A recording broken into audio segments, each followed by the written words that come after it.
Hey guys, long time no talk. Long story short, I got married, moved across the country, but today I'm back at it. I'm going to be showing you how to get salon quality gel nails without having to pay the salon fee. As with any manicure, you're going to want to start with clean, groomed nails. Make sure your cuticles are pushed back and your nails are filed the way you want. Because my nails are pretty soft and not super oily, I like to buff the surface of my nails just to give the gel a texture to stick to. I'm using a super soft grit file. I don't even know the number of grit. I'll put it in the description box, but I think it's even softer than a regular buffing block. Next, you want to use a lint-free wipe, which is really important so that you don't deposit any more debris or lint or anything onto your nail, and alcohol. And this is just going to clean the surface so that you're working on a blank fresh canvas.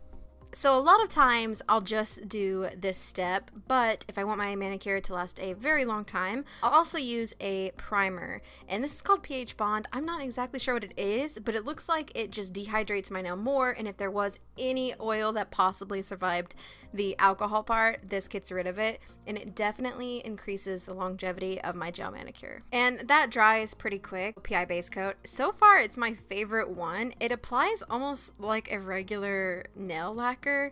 I don't know. It's really weird. It's a really weird substance. I feel like a lot of gel base coats don't like to stick to my nail really well, and I'll often have to cure them one at a time to keep the polish from like pulling away. But this one just sticks and it stays put, and I find that it makes my gel manicure last, but it's not super hard to remove, which is really important to me. And I forgot to do it here, but make sure you cap your free edge of your nail first and then apply the coat over top of your nail. This is going to keep the whole surface smooth, and it's going to make sure your natural nail is sealed in with the gel. And I'm sure you've heard this a million times, but it really is better to do a thin coat of gel versus a thick coat, especially with base coat. Then you're going to cure your gel according to the manufacturer's instructions. I'm using the Lamaxi from Lamini Macaroon LED lamp. This comes in a set, and I'll link that below, but right now it's my favorite one because it's really portable and it works great.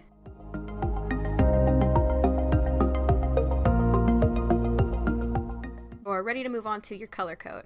I'm using one from Indigo Nails, which isn't really easy to get a hold of, so I'm really sorry about that, but I'll try to find some close dupes to this color and link them below. And as you did with your base coat, you want to apply a really thin coat of the gel. Again, I totally forgot, but in this next step I'll show you. Make sure you cap the free edge of your nail with a little bit of gel. That just means before you apply the gel to your nail surface, drag a little bit of product right along the edge or the tip of your nail. This is just going to make sure your natural nail is completely sealed in with gel, and that's going to prevent any sort of lifting from occurring. And here you go. I finally decided to do it right. So as you see there, I just applied that right along the edge. It doesn't have to be perfect.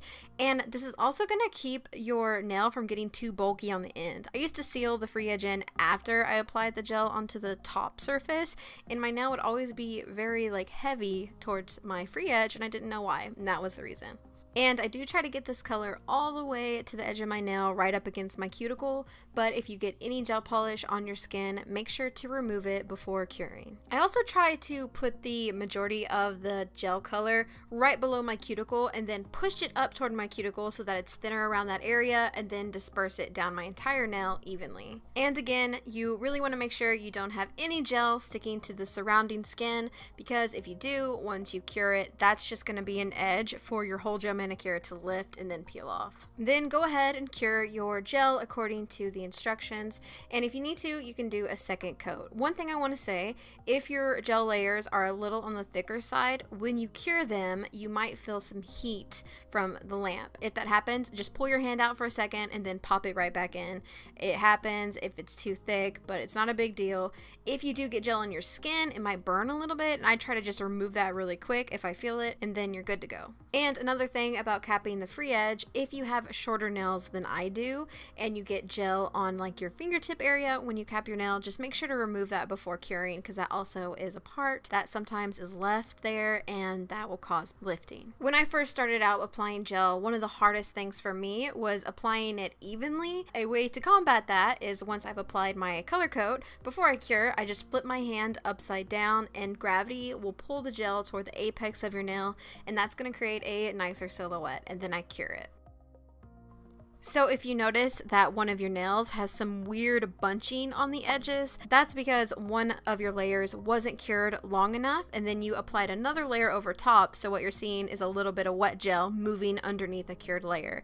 And the only way to fix this is unfortunately to remove all the gel polish from that nail and start over, or file it down to that layer and then you can go from there. So once your gel color is opaque to your liking, you can go ahead and seal in that color coat with a top coat. Again, I'm really liking the OPI gel top coat, but there are a ton that I like, and I'll put a couple of my favorites in the description box so you can see. Like, there are some no wipe top coats that I really like. This one is just a regular gel top coat, so you will have to remove that sticky layer after you cure. If you're used to applying regular polish, you might want to have a heavy hand when applying the gel top coat, but try to not.